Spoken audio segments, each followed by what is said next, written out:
Hey, Kilted Warrior here. Make sure to subscribe if you enjoyed the content. This will be my less structured spoiler discussion of Trek to Yomi. I will go into a few reasons why I was not a fan of the story in the game, as well as some other thoughts on characters.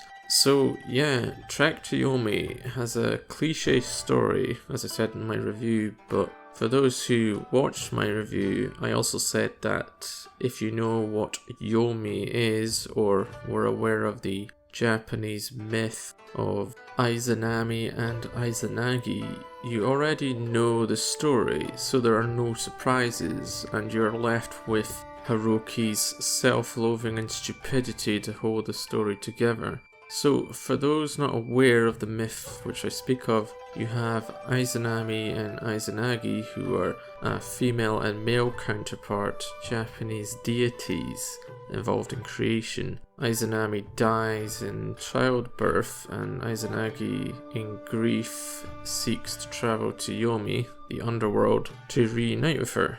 But she's changed by death and being in Yomi, and him being terrified leaves Yomi, but feels a need to cleanse himself, so he creates 3 other deities from his eyes and nose, so a form of self-sacrifice to cleanse himself. So straight away with the game's title, and then also the fact that the game relentlessly keeps mentioning Izanami, I figured the obvious. Aiko is Izanami, Haruki is Izanagi of the story, and the duty ending is the ending that matches Izanagi's path most. At least I think it's called the duty ending. That's what I'm going to call it. The middle ending in the choices.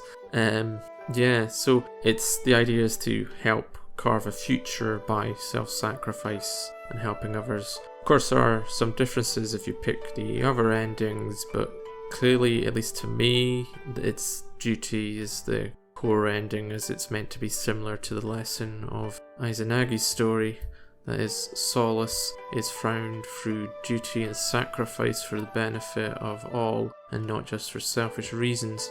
That is, the other 2 endings are more selfish in their reasoning. That said, the love ending gives no indication that Aiko was changed in the way that Izanami was by Yomi, even though there is a boss battle which is meant to kind of imply this idea earlier on. See, the core story would be fine, even good, if the game was 1, longer, but 2, didn't give away its plot so quickly. I mean, the Yomi sections have some of the best visuals, and it is a great concept overall, and also hints at Haruki's inner thoughts, psyche, and his demons, but is ultimately wasted. Hell, what I would have done would be to turn the myth on its head. Instead of the tired trope of a female character dying to spur on a male protagonist, I would have Aiko as the main character, and have the story focus on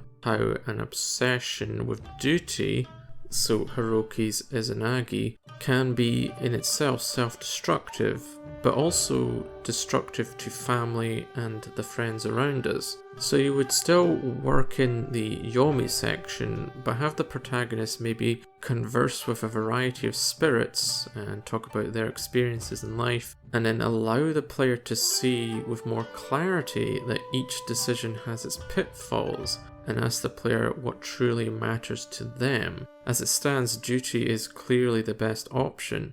It is what all parties indicate in life was the correct course, and to be fair, Haruki will eventually go to Yomi anyway, so reuniting with Aiko could still happen. They should have indicated that duty directly costs him personally. Sure, he will help many people, but is broken inside, and the taint of Yomi plagues him, causing him to seem cold, withdrawn to those around him, and it is he who then Aiko would not recognize. That is, games should only have a best ending if the game requires you to work for it, like is the case with the Pathfinder games, which I've mentioned in some other videos, but also you could even argue the Witcher 3's base game, which rather than the work for the best ending, it has two endings of its three, which are arguably equally good for different reasons. One being a more personal thing, and the other being a more worldly duty thing. Both are good endings because of that. That said, Blood and Wine, the expansion for Witcher 3, then fell back into the best ending trap, but that's a discussion for another time. So overall for the endings, duty is best, obviously. Love is sweet, but will probably happen in the duty ending anyway. And revenge is you become the bad guy and evolve into an edgelord. As for the characters overall, Hiroki, as I said, is a reckless buffoon who has enough self-loathing for things clearly out of his control that makes me think he's this game's version of the TV Jon Snow. Seriously, book Jon Snow is much better. Go read the books. That said, hashtag Team Danny for life. Anyway, then you have Aiko, who is a seemingly reasonable town leader, who then gets pushed into the passive woman who must die to spur on the naive male protagonist to action trope.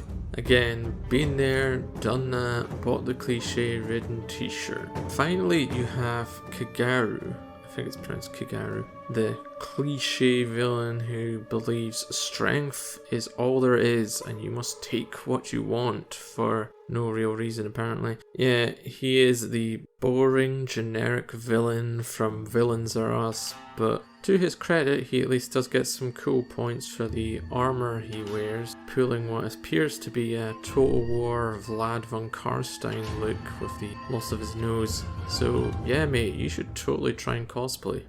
Also, side note, I have no problem with no-nose Vlad, and I will not apologise for it. Isabella loves Vlad just as he is. Well, that's it for me on the spoilers. Just to be clear, I did enjoy the game, despite what I've just said. It has some good combat, and it does have a stellar presentation, so it's still definitely worth one playthrough, if only to appreciate that. Otherwise, feel free to let me know what your thoughts are in the comments. No doubt I have missed things and I would love to hear your thoughts. Anyway, hope you enjoyed this spoiler rant. If you did, be sure to subscribe for more videos in the future. Otherwise, have a nice day and thanks for watching. Yomi, Yomi へ行け。